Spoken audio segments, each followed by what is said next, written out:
자, 그 다음에 양보로 2번입니다. 부당 공동행위 기간, 우리가 언제부터 언제까지 담합을 했더라 라고 판단을 할 때, 이때 개시일은 최초 담합을 했을 때는 이제 합의 자체가 부당 공동행위이죠. 그러니 합의를 한 날이 위반행위 개시일로 보되, 합의한 날이 언제였는지 좀 특정하기 어려운 사건들도 꼭 존재할 수 있어요. 이때의 경우에는 실제 각 사업자들이 가격을 올린 때, 즉 각 사업자들이 실행행위를 한 날을 기준으로 개시를 한다. 그 다음에 끝나는 날은 경우에 따라서는 아까도 말씀드렸듯이 부당 공동행위와 관련된 합의를 하다가 맨 처음엔 했다가 중간에 나가시는 업체들이 있더라. 그러면 그 업체는 그 담합을 언제 종료했다고 볼 수 있는지와 관련됐을 때, 줄침 부분 보시면 돼요. 두 번째 줄 후단 동그라미 1번, 제가 일단 올려둔 바와 같이 다른 사업자에 대해서 합의해서 탈퇴했음을 알리는 명시적 내지 묵시적인 의사표시를 하고 나가는 행위를 하고, 그 다음에 그 이후부터는 자기는 합의되었었던 그 행위를 하지 않았을 때, 즉 나 나갈래 라고 이야기를 하고 그 다음에 안 하는 행위를 했을 때, 이때 종료가 됐는지 여부를 우리는 확실히 알 수 있고, 그 다음에 이번엔 다섯 번째 줄 후단의 동그라미 2번입니다. 합의 참가한 사업자 전부에 대한 부당 공동행위가 종료되었다고 하기 위해서, 이젠 이 시장에서 라면 업체들 가격 올리지 않아 라고 그렇게 혹시 판단을 하기 위해서는 합의 참가한 사업자들이 명시적으로 합의를 파기해야 됩니다. 이때의 경우에는 굉장히 이례적이에요. 묵시적 파기는 인정하지 않습니다. 이 정도까지 확인을 해두시면 됩니다. 그 이외에 동그라미 2번에 공정거래위원회 심사 기준이 있는데, 그냥 그것은 쭉 눈으로 확인 정도만 해두시면 되는 것 정도로 봐요. 그래서 이와 같은 것은 금지가 되고 있다. 그런데 아까도 말씀드렸듯이 그렇다라고 해서 우리 전경련 이런 거 들어보셨죠? 전국 일단 이제 경제인 연합회, 그죠? 그분들 많이 회의하시잖아요.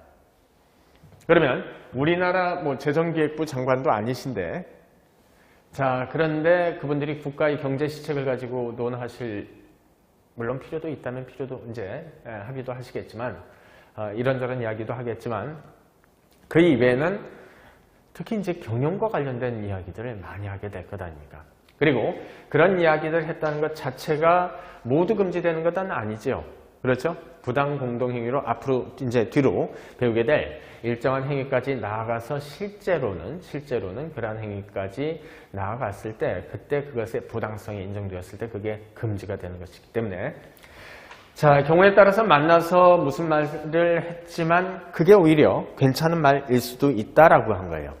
그래서 아무리 그렇다라고 해도 저희가 요번에 만나려고 하는데요, 즉 공동행위와 관련된 어떤 합의를 하려고 하는데요, 이 합의를 차라리 우리가 실제 그 행위를 하기 전에 공정거래위원회가 인가 좀 해주세요.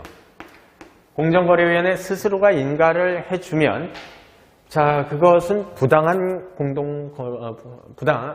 공동행위가 아니라는 소리가 되겠죠. 그래서 인가와 관련된 규정을 두기로 했습니다. 그래서 공정거래위원회 인가 등에 의해서라면 이 규정, 즉 부당 공동행위 금지된다라는 규정 적용하지 않겠다라는 겁니다.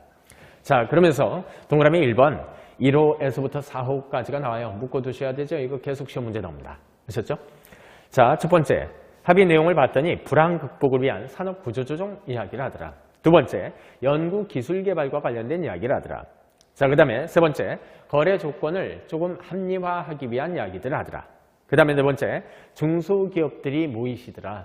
그래서 중소기업의 경쟁력을 향상하려는 이야기를 하더라. 중소기업의 경쟁력 향상이라고 하는 것은 중소기업체 사장님들께서 모이신 다음에 누구를 방어할 필요가 있기 때문에 이거는 인가를 내어줄 수 있다는 소리일까요? 대기업과. 지금 대기업이 우리한테 이렇게 아주 커다란 압박을 벌이고 있는데 우리가 좀 뭉쳐야지 대기업의 횡포를 좀 막아낼 수 있는 것 아니냐. 그래서 일정한 공동행위를 하기로 했다면 공정거래위원회에 인가 신청을 한다면 인가를 받을 수 있다라는 소리예요. 그래서 인가 사유로서 규정에 나와 있는 것은 불황극복, 그 다음에 기술이나 기술개발이나 연구. 자, 그 다음에 중소기업의 경쟁력 향상이라고 해서 불연기중 그 이외에 일단 이제 거래 조건의 합리화라고 하는 자, 이것을 반드시 두 문자를 따서라도 한 개 두셔야 됩니다. 아셨죠? 시험 문제 나오니까요. 그 다음에 더 구체적으로 시험 문제, 우리 시험 문제 나오는 경우도 있습니다. 그래서 자, 불안 극복을 위한 산업 구조조정이라고 실제 판단하기 위한 세부적인 심사 기준이 있거든요. 그런데 이게 우리 시험 문제도 종종 출제가 되는데요. 이것은 여러분들께서 그냥 한번 확인 정도만 해주십시오. 강의할 내용은 아닌 것으로 보입니다. 자, 그 다음에 이제 페이지를 달리해서 동그라미 1, 2번. 자, 방금 이야기했었던 이 네 가지 사유 이외에는 인가 나오면 안 되겠죠.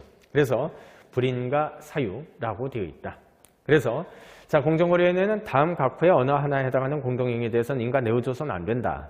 첫 번째, 해당 공동행위의 목적을 달성하기에 필요한 아무리 좋은 말이어도, 즉 이 네 가지 경우에 해당되는 경우여도 그래도 그 정도를 초과하는 경우.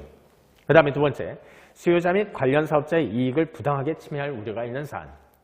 그 다음에 세 번째, 참가 사업자 간의 공동행위의 내용과 관련해서 부당 차별까지 있는 사안. 그 다음에 네 번째, 해당 공동행위에 참가하거나 탈퇴하는 것을 부당하게 제한한다면 이때의 경우에는 인가를 내어주지 않는다. 자, 그래서 정도 초과, 그 다음에 이익 침해, 그 다음에 세 번째 부당 차별, 자, 그 다음에 네 번째 참가 탈퇴에 대한 강제. 아셨죠? 자, 이런 경우에는 인가를 내어주지 않는다라고 되어 있습니다. 자, 그러면서 이때 어찌됐건 뭐 인가를 받았다면 큰 문제가 발생하지 않겠지만 인가를 받지 않았다. 그럼에도 불구하고 만약에 했다. 그러면 이제부터는 말 그대로 부당 공동행위에 해당될 수 있고요. 자, 그리고 실제 뭘 하기로 한 합의가 금지가 되는지 이제 금지되는 유형들이 이제 출발되는 겁니다. 여기서부터는 잠시 쉬었다 들어가는 것으로 하겠습니다.